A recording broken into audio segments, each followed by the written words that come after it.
All right, welcome to video 8. Video 8's topic is on implicit differentiation. The idea here is that we are going to be differentiating implicitly, just to put it in reverse order.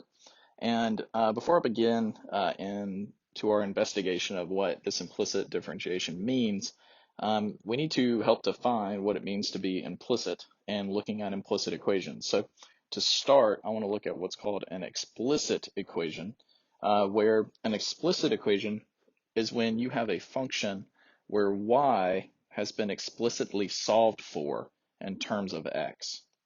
So this is what you're traditionally used to seeing, where you have y is equal to f of x, where, for example, maybe the function would be something like x squared plus 3x plus 5.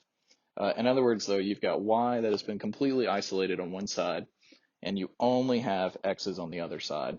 So therefore, we would say that this function, y, has been explicitly solved for x.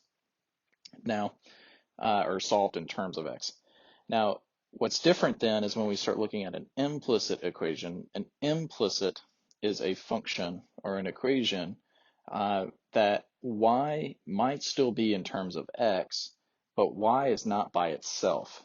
One example of this would be something like, let me pull up the example I had. Let's see. One example would be x squared y plus y minus x squared plus 1 is equal to 0. All right, this is called an implicit equation because my x's and y's have been mixed in. Again, when we look at this though, we're looking at x as the independent variable and y as the dependent variable. So again, there is an understanding that y is still equal to f of x and is a function of x. Y depends on it. And so it's a little misleading then when you look at this equation because of how the x's and y's are mixed in. Now, to better help see that this is still y depending on x, you can actually take this implicit and write it explicitly. In other words, we could take this and solve for y. To do that, I need to keep all my y's on one side, move everything else that doesn't contain a y to the other. So that means I'm going to add my x squared over, and I'm going to subtract the 1 over. So that would leave me with x squared y plus y on the left-hand side. And then I'm going to factor this y out, and I always kind of refer to this as filtering it out. And then I would have x squared plus 1 left in the parentheses here. And because I'm solving for y, I would then divide by that junk. So I would get x squared minus 1 divided by x squared plus 1. And this would be equal to y. So now I have y as a function of x. Y depends specifically on whatever x is. This would be my explicit version. Now, what is not lost here is that although this looks different from what we started with, both of these equations describe the same function. All right, one is just written implicitly, and one is written explicitly in terms of the second line. Now, if implicit differentiation, aka deriving something that is written implicitly, is such an important technique, but from what we've seen here, I can write an implicit as an explicit, then why even learn implicit differentiation? Well, the reason why we still have to learn how to derive implicits is because there will be times where my implicit cannot be written explicitly. One big tongue twister. All right, an example of this would be a function like so. If you had something like y to the fourth minus y to the third minus y plus 2x to the third minus x is equal to 8. If we're assuming here that y is a function of x and y depends on x, there is no way here to actually get y by itself like we could in the previous example. But because this is how this works, I could still go through and technically say what is dy over dx. In other words, what is the first derivative equal to? What is f prime? I need a way to go through and find this derivative. All right, and because I can't get y by itself, our normal rules still apply, but I need a new set to go through and work here, in particular to help me figure out what the derivative of y to the fourth is. All right, so And how we're going to find this derivative is actually use this definition. All right, so I'm going to take just y to the fourth here to help establish the main idea. All right, so what I'm going to do is go through and take this derivative. So I want to derive y to the fourth. But I'm not really deriving just y. I'm deriving a function of x. So I'm actually going to go through and replace that y with an f of x. And that y again was raised to the fourth power. So this this f of x is raised to the fourth power. And when I'm deriving something that is in this form, notice that I have a function on the inside being raised by power on the outside. We know of a rule that allows me to derive an equation or a function set up like this. That rule is the chain rule. And it tells me to derive the outside, leave the inside alone, and then multiply by the derivative of the inside. So in this case, the 4 would come down, the inside stays the same, and I would subtract 1 power. But to finish the chain rule, I would then need to multiply by the derivative of what's on the inside, which would be f prime. Well, remember that we're calling f of x y, so essentially this would say 4y to the third times y prime, or dy over dx. This is how we do what's called implicit differentiation. This is how we derive things implicitly. This is how we derive other variables with respect to x. So I'm going to take this and let's look at a basic example. So let's look at example 1. And let's go through and essentially apply this idea again. All right, so given the equation y squared is equal to x, find dy over dx. So I'm going to go through and I'm going to derive both sides. So I'm going to take the derivative of y squared is equal to, and I'm going to take the derivative of x. Now the derivative of y squared again, I'm going to look at y as a function of x. So I'm going to look at it like I'm taking the derivative of f of x, where f of x is squared because y is squared. And this is going to be equal to the derivative of x. Well, the derivative of x is just 1. So now when I want to derive f of x, I have to do the chain rule. My 2 comes down to the front, the inside stays the same, and I would take 1 from the power.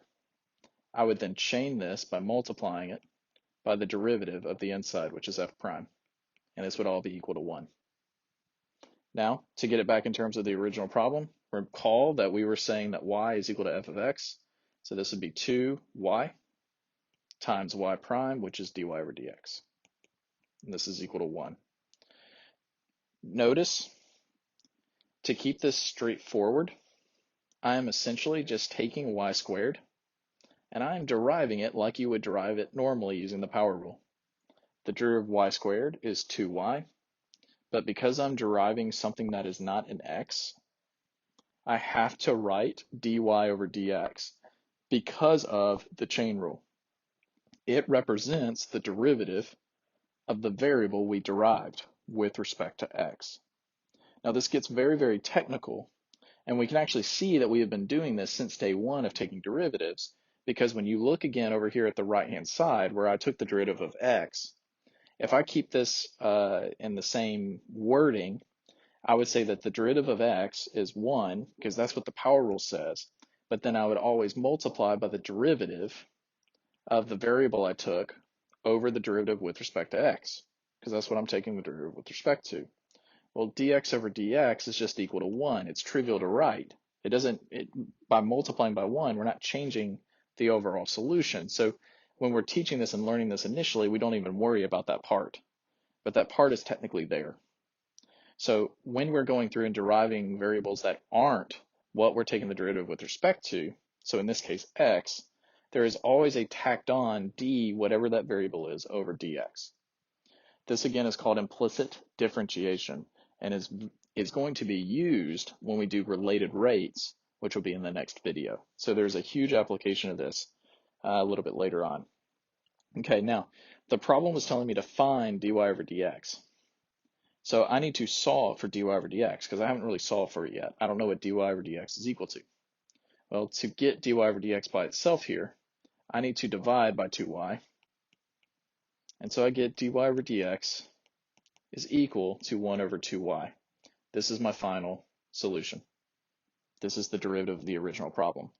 Notice that the original problem, again, was an implicit function. It was an implicit equation. And my derivative is implicit. Notice how it's in terms of y. There is no actual x in here. All right, let's take a look at example 2. So example 2 says to find dy over dx given the equation y to the third minus y plus 2x to the third minus x is equal to 8. All right, I'm going to go through and we're going to derive each individual piece. So I'm going to write d over dx to signify that derivative plus, but when it comes to deriving the 2x to the third and the minus x, let's just go ahead and derive that since we're taking the derivative with respect to x and these variables are only in terms of x. So 2x to the third would be 6x minus 1. The derivative of 8 would be 0. So now we need to go through and work through the implicit differentiation for y to the third and for y. When I take the derivative of y to the third, I'm going to derive it like normal. This would be 3y squared. But I have to chain that by multiplying it by dy over dx because I derived a y. I would subtract. The derivative of y would just be 1, much like the derivative of x is 1. And then because I derived a y, I need to tack on a dy over dx because I derived y with respect to x. Then I would bring down my 6x, bring down the minus 1, and this is all set equal to 0. I now want to solve for dy over dx. There are two terms here that do not contain a dy over dx, so I will move those to the other side. First, I'm going to add the 1, and then I'll subtract the 6x. With the remaining terms, because they all contain a dy over dx, I'm going to go ahead and filter out that dy over dx. So I'll have dy over dx, 3y squared minus 1, in parentheses. To get dy over dx by itself, my last remaining step is to divide by that junk. So I get 1 minus 6x all over 3y squared minus 1. And there is my derivative for dy over dx. All right, let's take a look at example 3. So the derivatives will get a little bit more, the questions that we'll ask will get a little bit more in terms of application. So where we can see this come in. So example 3, consider the equation x squared plus y squared is equal to 4. Now this equation, if you recall from pre-cal, this is the general equation for a circle, centered specifically at the origin. The 4 tells me what the radius squared is. So in this case, my r would be 2. So if I had a circle of radius 2, if I would want to know how that circle is changing at a specific moment, that means I need to know what its derivative is. I need to find dy over dx. But this equation is written implicitly, so we need to use implicit differentiation to find it. So in A, we're going to go through and find what dy over dx is by taking the derivative of the left-hand side, x squared plus y squared, and taking the derivative of the right-hand side, which is 4. So let's scroll down a little bit. All right, so the derivative of x squared is 2x plus the derivative of y squared is 2y times dy over dx is equal to the derivative of 4 is 0. I want to solve for dy over dx. So this means I need to subtract the 2x over, and then I would divide by 2y. Simplifying out those 2's, I get that the derivative is negative x over y. And what this represents then is the formula for the slope of the tangent line at any point that I would care for. So in part B, I want to know what is the slope of the tangent line to the graph at the point 1 root 3. Well, if again, I want to find the slope of the tangent line, this is the derivative evaluated at that specific point where my x is 1 and my y is root 3. And so this notation is a little bit newer. When you have your variable or your representation for your function or what kind of expression you have, this bar stands for evaluating, and then what's to the right of it will tell you where we are evaluating it. So in this kind of case, again, in words, just says to take my dy over dx, and I want to plug in a 1 for x, and a root 3 for y. So this tells me the slope of the tangent line at the point that I care for, 1 root 3. And part C, I'm then going to take this and find the equation, much like what you did in your first assessment when we were working through the derivative rules. So the point slope form is y minus my y value, so root 3, is equal to the slope, negative 1 over root 3, x minus my x coordinate, which is 1. Here would be the equation for the slope of the tangent line, or the equation of the tangent line at the point 1 root 3 for the function x squared plus y squared is equal to 4. Okay, now this is one application for that. Notice that what we did is when I needed to evaluate and find the slope, we had solved for dy over dx, and then we had plugged in our ordered pair. All right, but we don't have to do that every time.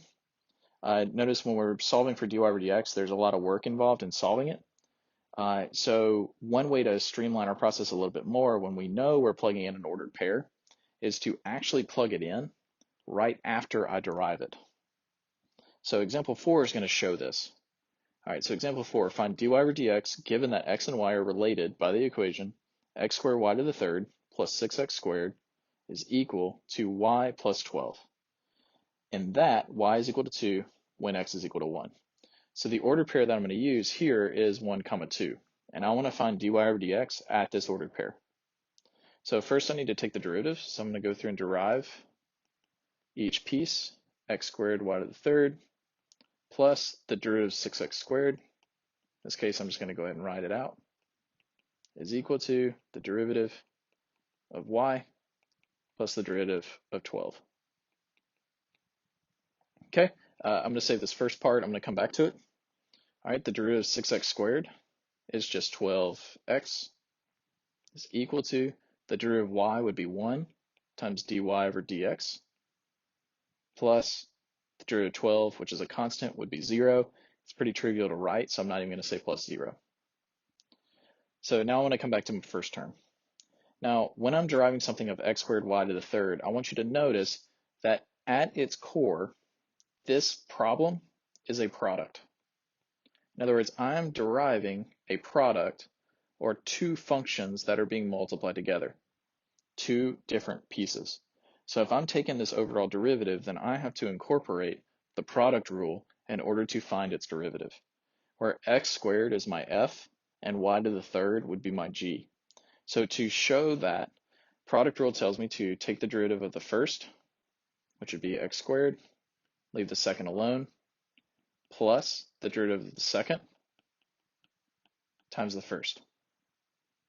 So this means the derivative of x squared would be 2x, y to the third would drop down, plus the derivative of y to the third would be 3y squared times dy over dx, since I'm deriving a y, times x squared would just drop, and then everything else would follow suit. Okay, so now remember, at this stage here, I'm trying to solve and look for dy over dx at a very specific ordered pair. That ordered pair again is 1, 2. So instead of solving for dy over dx in terms of x's and y's, because I just care about it at this ordered pair, then let's go ahead and plug in these numbers for each x and y.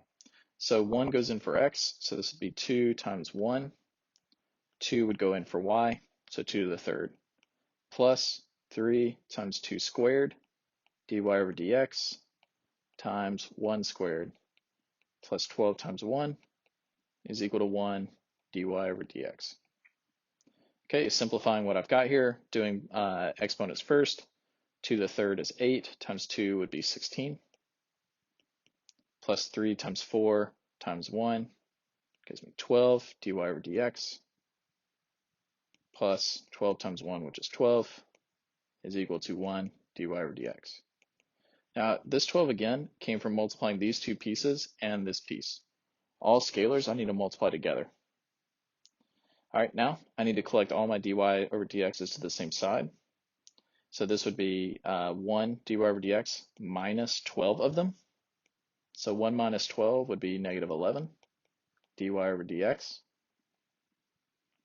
And here I would have 16 plus 12, so 28 So I get that dy over dx is equal to 28 divided by negative 11. That is my rate of change at the point 1, 2. In other words, my y is changing by increasing by 28 as x changes by negative 11. Okay, so this helps establish when we can evaluate, and it also establishes the product rule. And the next example, what we're going to be doing is actually taking the second derivative. So what if I wanted to go to a higher order derivative with implicit differentiation? Now this problem is going to be long, it's going to be a little tedious, and it's going to suck. So just get ready for that. I'm going to walk you through it, and then if you have any questions, please shoot me an email or we can work on it over Zoom, because I'd be more than happy to, because it is pretty complex, and I'm going to walk you through all of it because I want you to see all of it. Okay, so for example, 5. Find the second derivative. That is what this notation is referring to. It's kind of small, so I'm going to kind of enlarge it a little bit. So d2y over dx squared. This stands for the second derivative. If xy minus y to the third is equal to 4. All right, so I'm going to go through and I'm going to derive both sides. So derive xy minus derive y to the third is equal to the derivative of 4. All right, well, like before, notice I have an x times a y. So when I take the derivative of this, this is a product rule. And again, I'm going to write this out. So this says take the derivative of the first piece, which is x, leave the second alone, plus now we derive the second piece, leaving the first piece alone. So this right here is just the product rule. Minus the derivative of y to the third is 3y squared, because I derived a y, multiplied by dy over dx, is equal to 0, because that's the derivative of the constant. Okay, so the derivative of x is going to be 1 times y, plus the derivative of y is 1 dy over dx times x minus 3y squared dy over dx is equal to 0. All right, this term right here does not contain a dy over dx, so I'm going to subtract it over. So that'll leave me with x dy over dx minus 3y squared dy over dx is equal to negative 1y, or just y. Now you'll notice in this term here, I brought this x to the front. Because it's multiplication, order does not matter. And so I generally want to always put dy over dx at the end of every term. And that's why I rewrote it there. All right, now I'm going to filter that dy over dx out. So I'm going to bring the dy over dx to the front. That would leave me with an x minus 3y squared in parentheses. This is all equal to negative y. So I get dy over dx is equal to negative y divided by x minus 3y squared. Now, to make this a little bit easier to work with, in particular because we're deriving again, I can take this negative, and fractions allow me to either move this negative to the front or to take it and even apply it to the denominator. And that's exactly what I'm going to do. So my final first derivative comes out to be y over 3y squared minus x. This is my first derivative for dy over dx. Now we want to go through and we want to find the second derivative. So this means I need to derive both sides. So essentially I'm going to say d over dx because I want to derive it with respect to x. The left-hand side, which is dy over dx, and I want to derive the right-hand side, which is y over 3y squared minus x. Now notice on the left-hand side, when I derive here, treat it like multiplication. I essentially have d times d, which is d squared, y, over dx times dx, which is itself dx squared. Again, that notation from before that stands for the second derivative, and this is why it's written this way, is equal to, now when I want to derive y over 3y squared minus x, this is going to be taken using a quotient rule.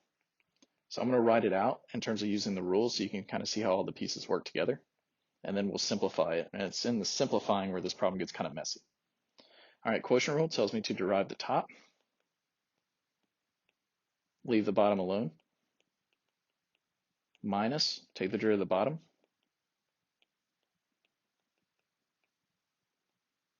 and leave the top alone. Now this is going to be all over the denominator squared. So now I'm going to go through and derive the individual pieces. So I'm going to take the derivative of y, which is going to be 1 dy over dx. 3y squared minus x just drops down, minus. Now I'm going to derive each piece. The derivative of 3y squared would be 6y times dy over dx, minus derivative of x is just 1, and then I have my y still sitting on the outside. Notice the parentheses for this 6y minus 1 here, because I still have this negative out front. So I need to make sure I keep that grouping until I distribute that negative. And bring down the denominator. All right, now I'm going to go through and make my distribution so I can try to simplify. So here, I would take the 1 dy over dx and multiply it through. So I would get 3y squared dy over dx minus x dy over dx. Take this negative and distribute, as well as distribute my y. So this would become minus 6y squared dy over dx plus 1y, or just y. This is all over the denominator squared. So 3y squared minus x squared. Now I have a 3y squared dy over dx, and I have a minus 6y squared dy over dx. So I can combine those two pieces to get negative 3y squared dy over dx minus x dy over dx plus y. This is all over 3y squared minus x squared. And then the next step that I'm going to do is, because both of these terms have a dy over dx in it, I'm going to factor that dy over dx out, much like if we were solving for it. So I'd be left with negative 3y squared minus x plus y. Bring the denominator down. Notice again that this y here doesn't have a dy over dx in it, so when I factor and I'm filtering, that is left outside of the parentheses because it's left out. All right, and here right now, we essentially have this set up. I have that the second derivative is equal to the first derivative times this mess plus and blah, blah, blah, blah, blah. In other words, the second derivative is defined in terms of the first. When this occurs, this is called a differential equation, and this is a class that you would have to take if you're going further into the math world in college, engineering, mostly that kind of stuff. Differential equations would be a class that you would have to take. The whole idea, again, is that you have a derivative defined using another derivative. And for now, we don't want that. Like, I only want it in terms of x's and y's. So I need to come through and substitute something in for dy over dx. Now, what that is something that we've already found, because dy over dx stands for the very first derivative. The very first derivative was y over 3y squared minus x. So I'm going to substitute that in for dy over dx. So I would get that the second derivative would be y over 3y squared minus x times negative 3y squared minus x plus y all over the denominator. So I no longer have a dy over dx in my answer. Now, it looks like we're done, but this is messy. So I want to rewrite this one more time so that way it looks a little bit cleaner, because right now it's called a complex fraction, which is something that we never want in terms of a final answer. So mathematically, how I can do that is the problem is coming from this extra denominator here. So in order to rewrite this and get rid of it, I'm going to multiply the entire numerator by that denominator, 3y squared minus x. And if I'm going to multiply the top, I'm going to have to multiply the bottom as well, so I'm not changing my overall answer. Now, when I do this multiplication, this 3y squared minus x will get distributed with this first term and with this second term. Now, when it gets distributed to the first term, it will cancel out with that first denominator, meaning that I will get y times negative 3y squared minus x plus, but here I'm going to get y times 3y squared minus x.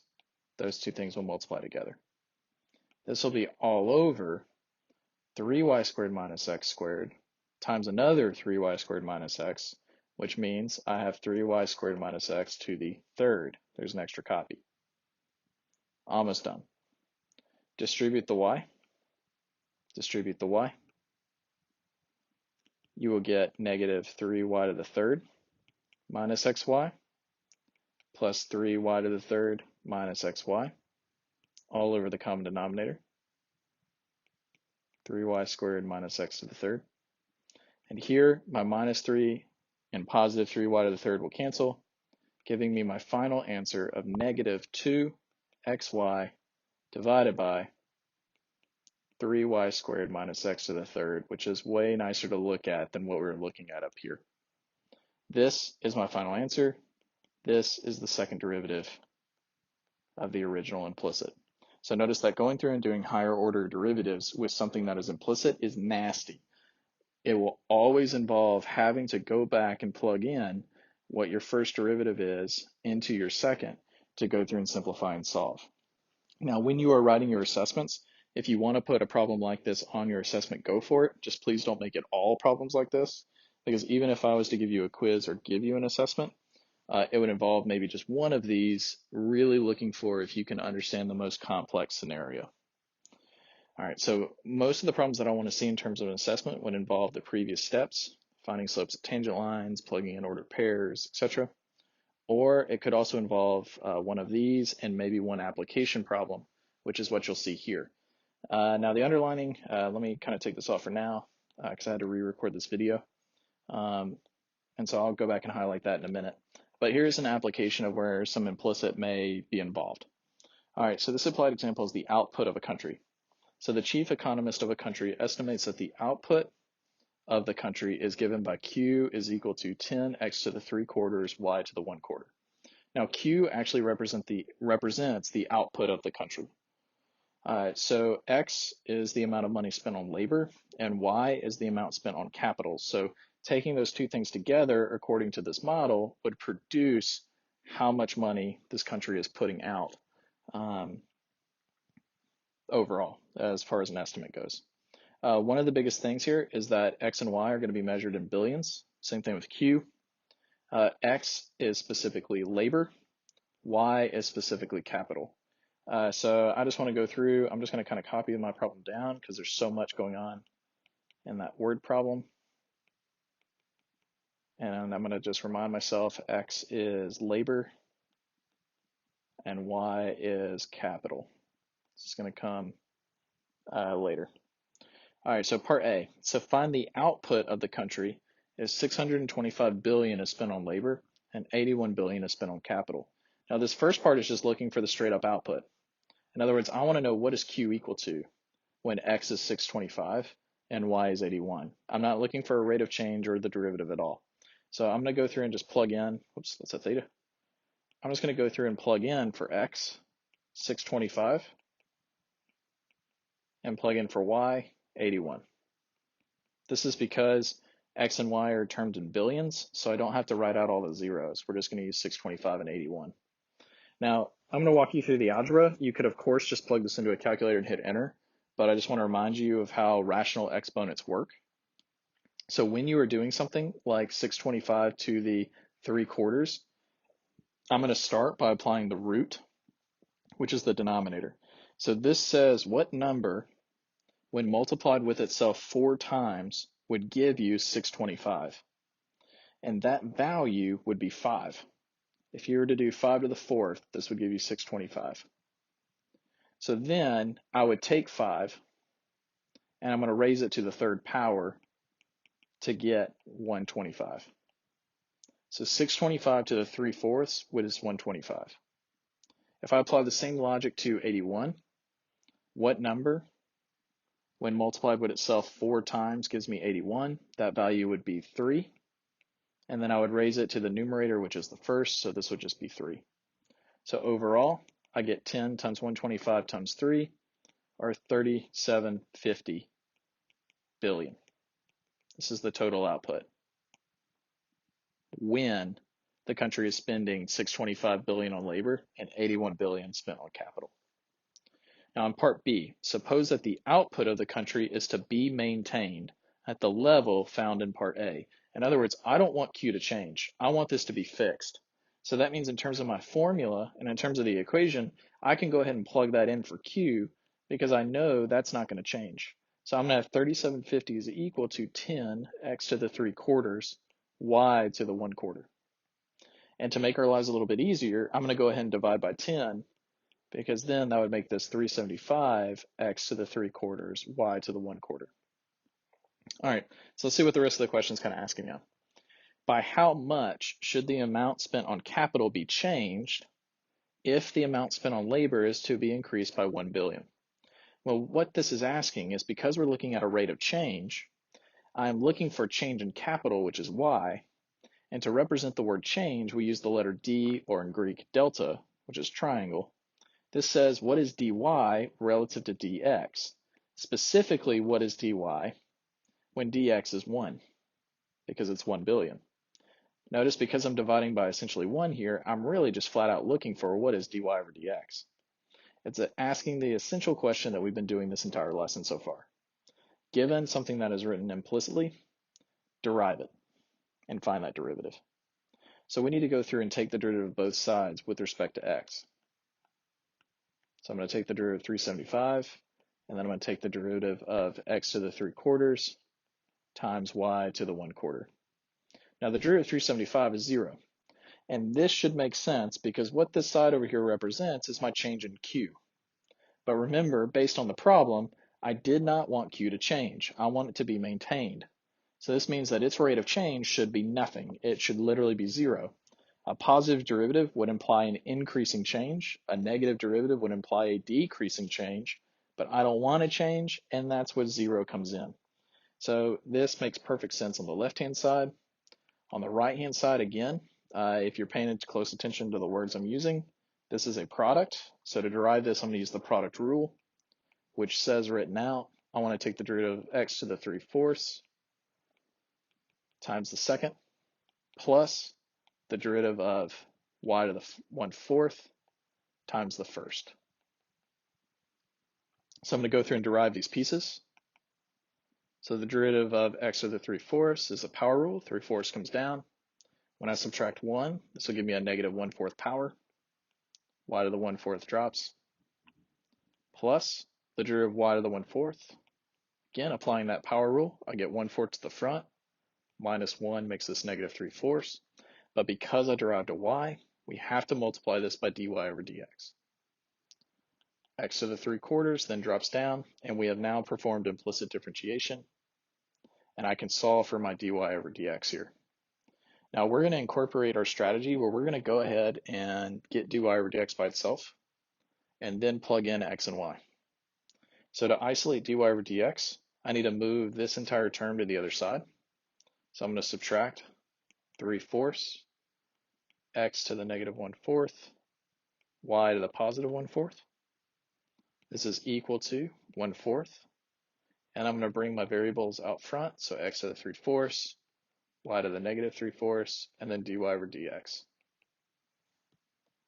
Okay, so I want to solve for dy over dx. So algebraically, I'm going to go through and multiply both sides by essentially the reciprocals of these pieces.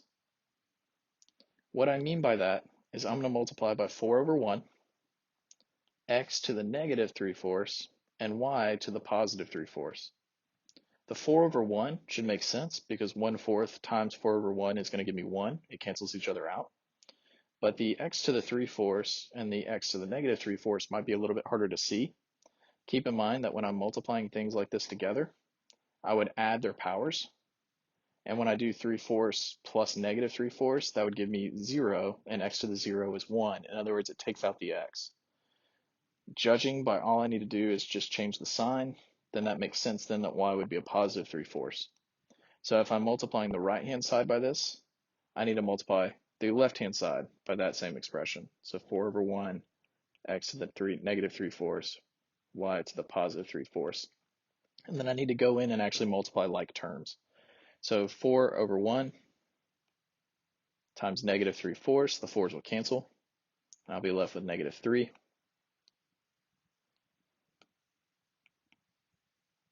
when I do x to the negative 3/4 times x to the negative 1/4, negative 3/4 plus negative 1/4 is negative 1. Y to the 3/4 times y to the positive would give me y to the 1.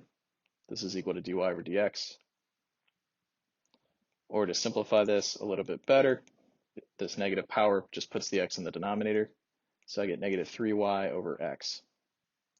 And we wanted to find how should y change, specifically at those initial values when x was 625 and y was 81. So if we were to increase this by 1 billion, how much would y necessarily change? And by plugging these values in, we're getting those margins. So negative 3 times 81 all over 625. I get negative 243 over 625, which is approximately negative 0.3888. And so what this is telling us is that if I increase labor by 1 billion, then I actually need to decrease my capital by 0.3888 billion. And that's what this is telling us when we interpret our information. All right, so this is implicit differentiation. Make sure to take a look at the practice problems that I've got listed. I will post the answers to each one. It just won't have the work involved. So if you want to see any work, let me know as always. And I will always be available for a Zoom chat. Otherwise, thank you very much.